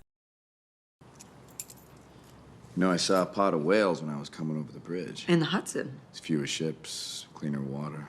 You know, if you're about to tell me to look on the bright side, I'm about to hit you in the head with a peanut butter sandwich. Yep, that's right.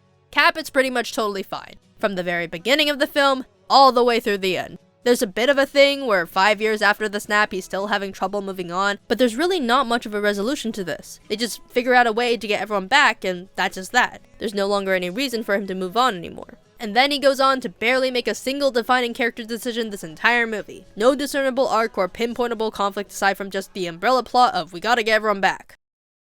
Oh, and then he just retires. At the very end. Out of nowhere. Okay? What? After the final battle, after Tony's funeral, after the movie's basically already over, we end with a bit of a tying up loose end scene where Steve goes back in time once more to hopefully somehow return all the stones and pass Thor's hammer to not fuck up the timeline. You know, Bad Branch reality and whatnot. But then, when it's time for him to come back, it's revealed that no, he isn't coming back. Apparently, he liked the past so much that he's just decided to stay there, leaving his responsibilities as Captain America behind. A decision that's so incredibly against what we've known about his character so far, and now he's just gone? Well, I guess he did have an arc after all. It just happened, there. You see it? That empty space where a season's worth of character development is?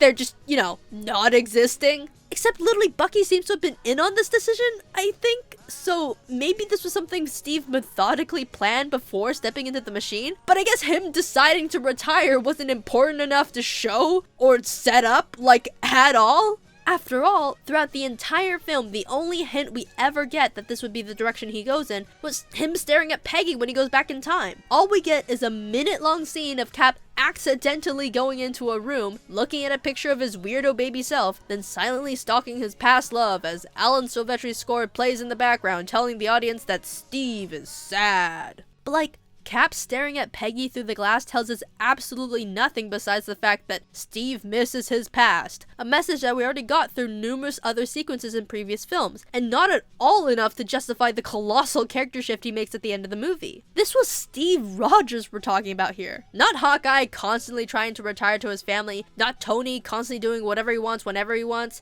This was Captain fucking America. His whole shtick is being the responsible soldier, the immovable good to the forces of unstoppable evil. His catchphrase is literally, I can do this all day. I can do this all day. For him to go from, I can do this all day, to suddenly, I'm never gonna do this ever again, with absolutely no setup to it at all, when this movie literally had 3 hours and a very good reason to finally have him go through the character arc necessary to organically build to that point, it just, why? Why do they keep doing this? Cap is never coming back. At least with Tony, we got a fake arc about him leaving behind a daughter or something. But no, Steve just ups and pieces out with no warning, and the audience just has to accept it. The Cap we love and have followed through 5 movies now is never gonna take part in any more new events in this entire cinematic universe, and just, dang, I kinda hoped I get to, see his journey towards that decision throughout the 3-hour movie I was watching, instead of another movie happening while I wasn't looking. Thor. Unlike everyone else that I've covered so far, Thor actually gets a proper arc in this film.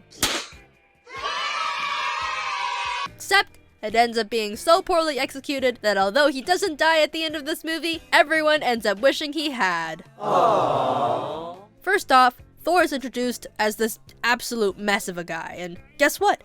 I'm fine with this. It makes sense. He has arguably gone through much more trauma than the rest of the team, and you can tell he's coping by drowning himself quadruple chin deep in a vat of cheese whiz in denial. Seriously, Ragnarok took away his dad, his hammer, his homeland, his sister, which, sure, she was evil, but that hasn't really stopped him from loving his siblings before. Then right after learning the lesson that Asgard is a people and not a place, Infinity War kills his people, then his best friend, and finally his brother, but like, you know, for good this time. It's literally gotten to a point where he himself has made multiple jokes about just how much he's had to go through within this short period of time. And you said your sister and your dad? Both dead. But still got a mom, though? Killed by a dark elf. A best friend? Stabbed through the heart. This Thanos we're talking about, he's the toughest there is. Well, he's never fought me. Yeah, he has. He's never fought me twice. The creators mentioned multiple times that if Thor had succeeded in going for the head in Infinity War, it would have been Thor's movie, because while everyone else was on a path to protect and prevent, Thor was actively on a path of vengeance. Throughout Infinity War, he's joking, yes, but there's a cold air about him, a deep pain that he channels towards his mission of creating Stormbreaker and killing Thanos. Then, when he finally gets the chance, he chokes, failing not only in terms of his revenge, but also in preventing even more loss of life across the 9 realms that he was supposed to protect. So, I mean, can you really blame the guy for wanting to shut away the rest of the world and just disappear? I love where Thor starts off in this movie. This more intense portrayal of despair and denial. None of your Steve Rogers puppy dog bullshit. We actually get to see the gravity of what happened. Of Thanos that's etched its way into Thor's heart. That even mentioning his name will send him spiraling into a panic attack. This is good setup for his arc of processing his grief. A breath of fresh air, honestly, since we get shown none of the other characters actually grieving for the deaths of half of all their friends. The next scene he's in, he's being made fun of. Not by the team or anything. He's being made fun of by the movie. See, the people aren't outright laughing at him. The comedy lies in how the scene turns into a cliche, where Thor plays the role of that one friend who peaked in high school, now he's just stuck on the good old days while they drink their way into stagnancy, and the rest of the Avengers, they don't help him. No, they don't even chastise him. They play the role of the awkward dinner guest at a party who just want to get on with the program. Thor being framed like this actively pushes us away from any empathy we might have had with his character. We are instead told he is an outsider, meant to be mocked and never taken seriously. But again, being at the beginning of the film, showing you just how far away this character we love so much had fallen is potentially great for his arc going forward, so that when we see him finally get back onto his feet, it'll only be all the more triumphant. Potentially. When next we see him, he's with Rocket getting the Reality Stone, and he's still in denial about everything and tries to run away and has a panic attack because of course, he hasn't gone through any growth yet. And there tries to be this serious moment where Rocket slaps him and gives him a pep talk, but like what happened before, the scene is a joke. Another cookie cutter setup where the music swells and the audience is led to believe that Thor might have learned his lesson and he's going, I can do this, I can do this, I can't do this, and runs away. And Rocket is like, God, he's pathetic, and the audience is like, God, he's pathetic, and the thing is, this is still fine. Taika Waititi, the director of Thor Ragnarok, has been known to be a master of this comedy tragedy tone thing, and this could be a callback to his directing style, while still being sad, and that's honestly really cool. But it only works as setup, and setup only works if there's a good payoff. And what payoff do we get? Thor meets his mom, has a chat with her off screen, gets his hammer, and leaves because Rocket did all the work for him. What the fuck? The movie is telling us this is how he gets over all his grief and denial and panic attacks, and he's just good to fight now. His mom, a character from a movie that was once regarded as one of the worst Marvel movies, who only appeared briefly because she dies halfway, which, by the way, Thor wasn't even shown to have been that sad about. It was actually Loki who was more affected. Thor moves on pretty quick. Has a talk off screen. Like, does anyone even need me to explain how wrong this is? Like, I don't need to explain how wrong this is, right? The fact that 5 years of trauma where someone loses his kingdom, his dad, his new evil sister, his brother, his best friend, his new best friend, and half the entire universe is reliant on this teeny tiny talk with a character none of us cares about, and even Thor is never to have been shown to have explicitly cared about, off screen. Grief is a serious thing to deal with. And sure, it's a Marvel film, and it's meant to be mostly lighthearted fun, but with so much amazing setup for this arc of processing grief, you'd think they'd do a better job of handling its fallout. Okay, spoilers for Wakanda Forever, but if you want to see a movie that handles grief beautifully, just look at that movie. And what would you know? We also get a little intimate chat between our main character and their mother about moving on, and guess what? Shuri directly combats this as anything that would be enough to fill the hole her brother left in her heart a year after his death. And that talk was even on screen, and like, written well. Very well. None of this fucking eat a salad bullshit.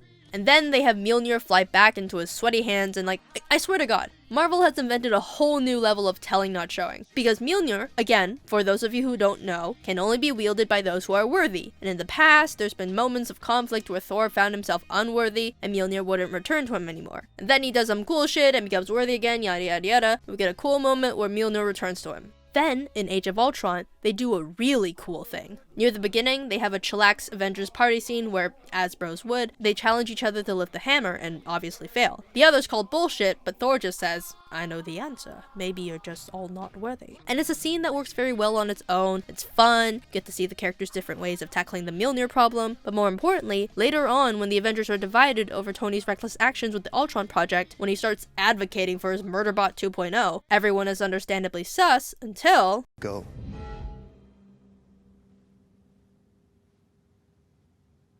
It's an immediate shortcut to getting our characters to really trust this new guy. And it works really well too, because not only was the symbol of worthiness established to the characters early on in the movie, but it had also racked up proper narrative weight with the audience through years of good storytelling.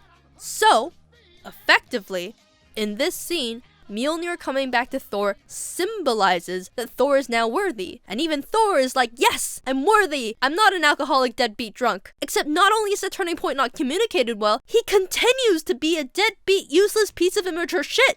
This is supposed to represent the end of his arc, right? Because nothing else happens to challenge his patheticness before they fight Thanos. This is supposed to be all good and done in arc now, right? This is it, guys. Except in every scene he's in afterwards leading up to the big fight, he's still an absolute mess. In the Black Widow grieving by the lake party scene, he's still an outsider, still framed as immature to the implications of everything, insisting that the stones can bring her back in that same way Hemsworth acts. He's still played as floating through life, unable to understand things, not on the same page, even up to the point of the who's gonna snap their fingers thing. Rhodey's still making Cheese Whiz jokes. He is still unself-aware, jumping to conclusions. I have no reason to believe that this is a Thor who is any different from Infinity War Thor, still going for the heart instead of the head and ruining everything. And guess what? This film even slams that final nail right into the coffin by making him give up his throne at the end of the movie, which is honestly a perfect embodiment of just how much this film destroyed his character as a whole.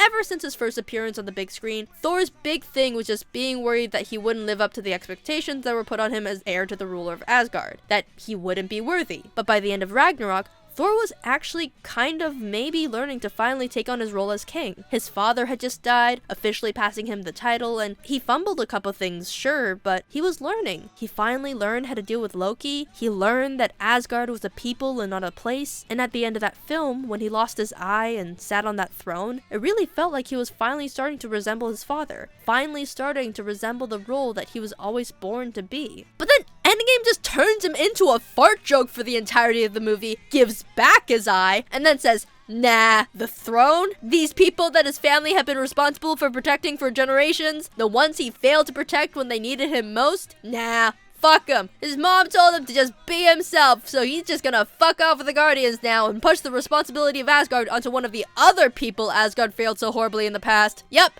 that's what all this pondering about whether he was worthy or not was all leading up to. Also, I skipped over this a bit for pacing earlier, but seriously, what even was that advice Thor's mom gave? Idiot now. A failure? Absolutely. And you know what that makes you. Just like everyone else. What? Thor cuts it up with a joke in the middle so you don't really notice it, but did Frigga really just call all of us failures? You're not an idiot, you're a failure, but that just makes you like everyone else. Yeah, no, she literally just called all of its failures. I mean, she's not wrong, but no need to spell it out so clearly, jeez. And Thor's response is literally just, I'm not supposed to be like everyone else, am I? Dude, chill out with the royal high horse there, will ya? I'm not the one threatening 9-year-old new masters on Fortnite with ripping their arms off and shoving them up their butts, okay? Chill. But yeah, somehow Mjolnir returns to his hand, and the audience is told this guy is worthy. Not through the usual lazy method of narration, but through the new Marvel language of symbols that it had so carefully crafted. A symbol that made sense and was useful in getting everyone to accept Vision, completely disrespected. And in reality, he never actually got fixed as a character. The audience is just shown him being competent right after being completely incompetent. The lightning braids his beard a little bit, and that's that. Thor's just kind of broken now. And that's really sad, considering he was just beginning to dig his way out of being Marvel's unloved son into the only character out of the big three still alive to carry us into the next phase. And we all know how well that's going. Bruce Banner, aka the Hulk. Oh boy. Oh boy. Oh boy! Professor Hulk sucks. Not only does he have no arc in this story, first meeting of him, he's fine. Second meeting of him, he's giving Thor a pep talk. Getting the stone, all he does is talk with the Ancient One a bit. Bada bing, bada boom, done. All the way until he throws one chair into a lake cause the love of his life died. Like, seriously, that's the only time we see him in any sort of conflict. Blink and you'll miss it. Did you miss it? Here, I'll rewind it for you. This is it. And then boom, he's back to good old Dream Daddy Professor Hulk again, trying to be all cool like, it's like I was made for this. But the worst thing is, not only does his character have no arc, he actively robs the audience of an ongoing arc. The fundamental conflict between Banner and the Hulk, an ideological crisis that Stan Lee himself stated was inspired by Jekyll and Hyde, who last we saw them, were still actively going through the most interesting development of their entire storyline. Let me remind you of what the core of the Hulk/Banner character is supposed to be. It's two souls, fighting for the same body, who hates each other at first, but then grows to not only accept, but realize they need one another, and then maybe they can fuse. And last we left off in this arc was at the worst point. In Thor Ragnarok, the Hulk is fully sentient. He's not a horrible no-think monster anymore. He actively is invested in being in charge of this body. We get to see him making decisions like wanting to stay in Sakaar or caring for Natasha, and actively rejecting Banner taking control because he just wants to live. And Banner, in Infinity War, realizes that he actually needs the Hulk, but the Hulk refuses to come out. And this is everything Banner had always wanted, for the Hulk to go away. But now lives are being lost as a result of their failed relationship. This is the lowest low point of the story. The audience is deathly interested at the impact this will have on the both of them, and how they're gonna progress as people after this. Then Endgame's like, fuck it, let's just do it off screen! Like, God, when I saw Professor Hulk, I was instantly like, what the fuck is this? What is this? I hate it. It's so weird. And sure, that's due to the weird CG baby between the Hulk and Mark Ruffalo, but also he just doesn't fit into the narrative. Seriously, I cannot overstate how wrong this feels. Sorry people who haven't seen Steven Universe, but this is like if we started off with a story about Ruby and Sapphire, and they still don't know each other yet, but as time goes on, they begin a romance story, and at their lowest point, where everything is lost and they hate each other because of a dumb misunderstanding, and the audience is on the edge of their seats like, how is this gonna resolve? Are they gonna get back together? Is this the end of their relationship? Then we cut to the next episode, and they're Garnet. Except it isn't Garnet, it's Shrek! Professor Hulk feels like if Ruby and Sapphire fused and became Shrek, and they are never unfusing, and you are never getting your beloved characters back ever again, and you'll never know how they overcame their differences and realized their love for each other because there is only Shrek now. And once again, similar to Widow, the worst part of all of this is that I feel like there was almost potential in this. If only you had shown his gradual progression towards reconciling his two sides, given him a proper ending to his decade-long arc of going from exposed nerve to terrible privilege. It's a terrible privilege. But you can control it. Because I learned how. It's different. If only they had taken the time to actually set up the emotional through line that led to Banner finally accepting his other half, it could have been really, really cool. There was something to this Dream Daddy line. It's like, I was made for this. This idea that the Hulk was the only one possibly capable of using the gauntlet without dying. Maybe he was made for this. Maybe Banner could have made him for this. How epic would it have been if who sacrifices themselves to be the one to snap their fingers was set up as a point of tension in the beginning, and Banner, not Professor Hulk, Banner, perhaps the last time he will be Banner from here on out, he hears that the radiation's mostly gamma, and he just gets this look. Doesn't say anything. Infinity War showed him how powerless he is without the Hulk. These past 5 years, he's had to live with the devastation of their failure, a failure that perhaps he could have prevented if only he knew how to use the Hulk for good, how to control it. Then once they've retrieved the stones and returned to the present, they learn of Natasha's death. He learns of Natasha's death. And all of a sudden, the idea of someone having to sacrifice themselves to snap their fingers becomes so much more real. Everyone starts arguing. The team is thrown into chaos until out steps Professor Hulk. Because that was the only way to get the Hulk to come back out, to merge the two into one being, to prevent another one of Banner's friends dying, by sacrificing who he was, who the Hulk was, and becoming this new thing, a combination of the two, because he was made for this, because it is, and always has been, a terrible privilege. But instead of that, it's just Shrek. He's just Shrek now. There's only Shrek now. Shrek is love. Shrek is... And there you have it. The original six, in the finest hour of their lives, disrespected, altered beyond compare, were just plain dead. Don't let it fool you. Marvel may present itself as having killed off only half of our beloved original six, but in reality, everyone's dead. Tony's dead, Cap's dead, Nat's dead, Barnes whatever, Thor's a baby, and Hulk/Banner doesn't exist anymore. With this final hurrah to the original team that started it all, they had many opportunities to flesh out their arcs, make them actually the grand concluding finales they were apparently going for, but nope! They decided to give everyone a time skip that skipped over practically all the interesting stuff, only to continue to give them basically nothing for the rest of the movie before killing them off one by the end of it. And sure, you can be like, oh, but I never liked those guys anyways. I like Nebula, or Rocket, or Ant-Man, or well, fine, here, I'll speedrun their arcs right now. War Machine and Rocket basically get no arc. They don't get a single independent thought this entire film. Nebula is just a MacGuffin to bring Thanos into the spotlight. She gets a bit of a moment having to confront her past of being a toxic mentality, but instead of doing something interesting like, I don't know, literally extending a hand to help her own past into the present, no, instead of that, she just shoots her. Sure, she got a second chance, she learned to move past her mistakes, but guess what? The execs up top really don't want to deal with the weird situation of having two Nebulas out and about, so bam, redemption arc denied. And all Ant-Man does is bring the plan to the gang at the beginning of the movie. Actually, in regards to his contribution, he and the Rat are pretty equal. Actually, the Rat might outdo him a little bit. Maybe they should make a new film about the Rat. Call it Rat Man. And God, I'm going crazy, aren't I? I'm never gonna recover from making this fucking video essay. Part 4. Conclusion. So yeah, that was basically it. So many things, interesting concepts, endearing characters, captivating storylines, and Endgame basically squandered all of it. Like, seriously, I can't overstate how truly amazing I feel was the feat they managed to accomplish with everything leading up to this film. The idea of the cinematic universe has kind of been poisoned nowadays, with other franchises trying to hop on the bandwagon, incorporating them left and right just to stuff their IPs in your face, without understanding what makes them so great. With Marvel, a cinematic universe meant the creation of a solid feeling world, with real locations and characters to escape into, to believe in. It meant a continuity, this undercurrent of Thanos slowly emerging from the fog, perfectly hidden in the background of other standalone movies without intruding on their storylines, until finally exploding into the foreground with Infinity War, telling us that all these individual elements, these locations, these stones, these characters, these stories, the thing that they were all building up to was finally here, and boy was he a force to be reckoned with.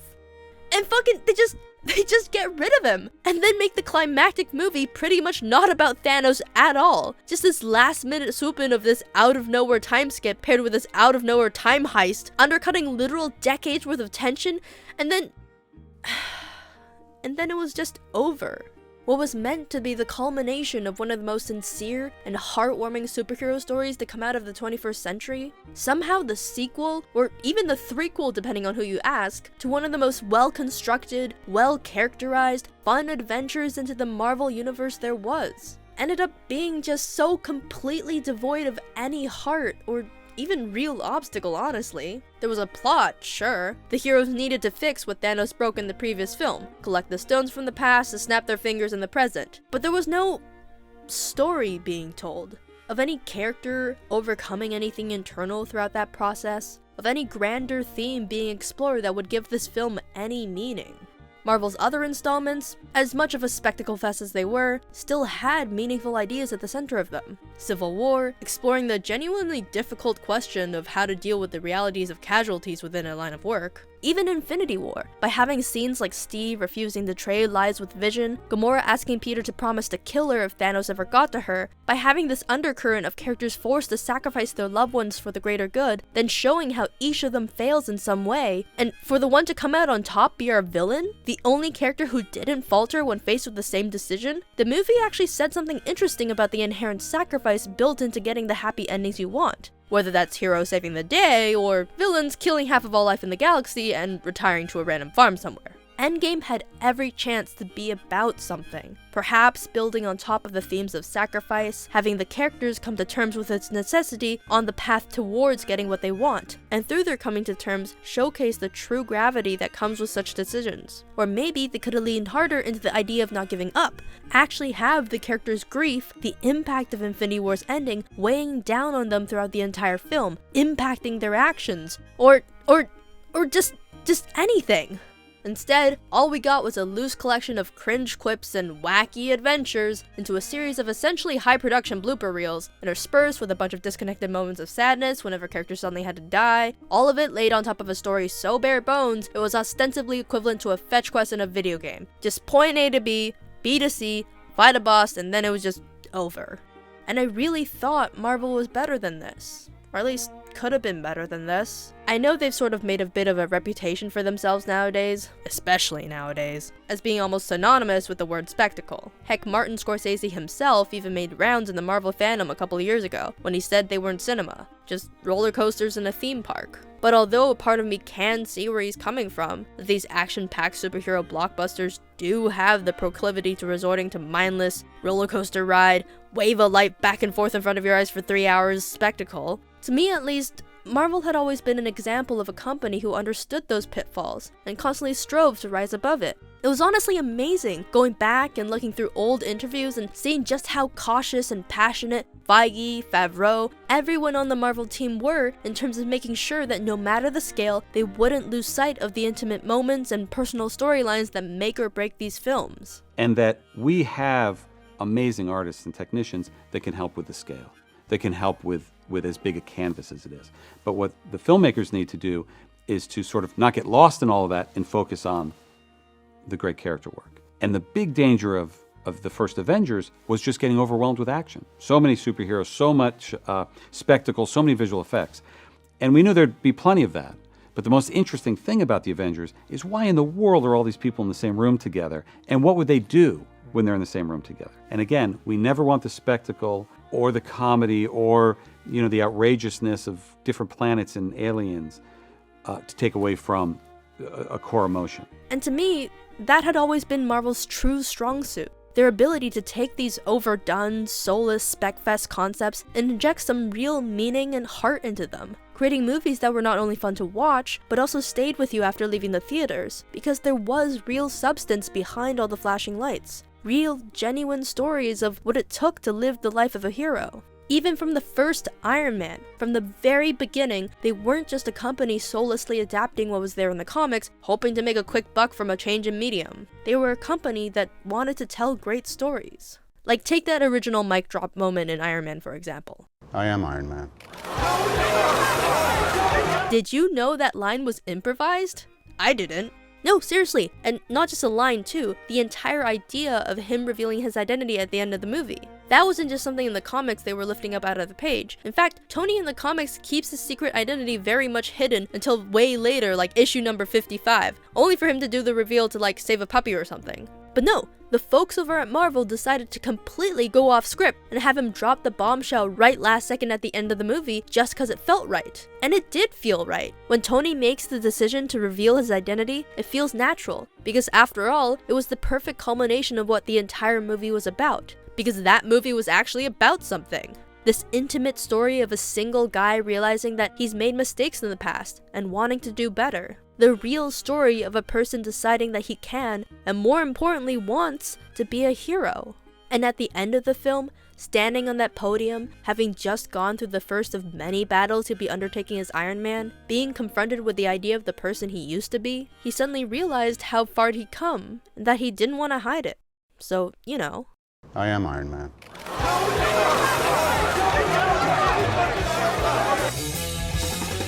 I really, really love Marvel. I love living with these characters, checking in on them every couple years or so. To me, Marvel was a studio that made heroes real, by emphasizing the more flawed, more human aspects of what it took to do the things these characters do. It transcended the realm of fantasy into the genuine stories of individuals choosing to be heroes, individuals choosing to take responsibility for their actions, to stand strong even when the world was telling them no, to mature so that someday they too might be worthy to lead, to learn how to take the shit life throws at them and control it, use it for good, to believe in better, that no matter who you were in the past, as long as you choose to be good starting today, you will get a chance to set things right. And finally, to understand that even if you're a superhero, even if the weight of the entire world was on your shoulders, it's still important to have work-life balance. I really, really wanted to love Endgame. And for a second after watching it for the first time, I thought I did. After all, so many fun things happened, and so many sad things happened. And yet after the novelty of it all wore off a little, after the excitement of what this movie represented started drifting away, and the realization of what it actually was started sinking in, I couldn't help but feel a sort of emptiness start to take over. A dread that would soon turn into anger, then bargaining, then depression, and I guess now finally acceptance. Endgame was supposed to be the climactic story to cap off an industry-changing saga of films that were good because they told stories that actually strive for something more than the trifle they could have been. But instead, all we got was the exact lifeless piece of spectacle Marvel had been trying to avoid making from the very beginning. And it's just, looking back on it all, seeing all the pieces placed perfectly there that it just threw away, I couldn't help but feel like, what a waste.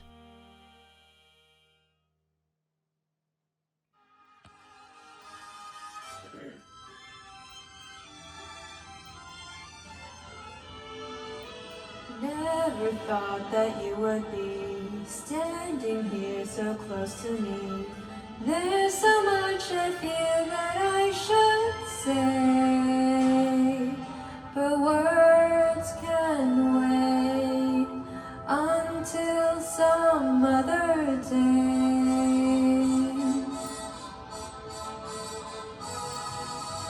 Kiss me once, then kiss me twice, then kiss me once again. It's been a long, long time.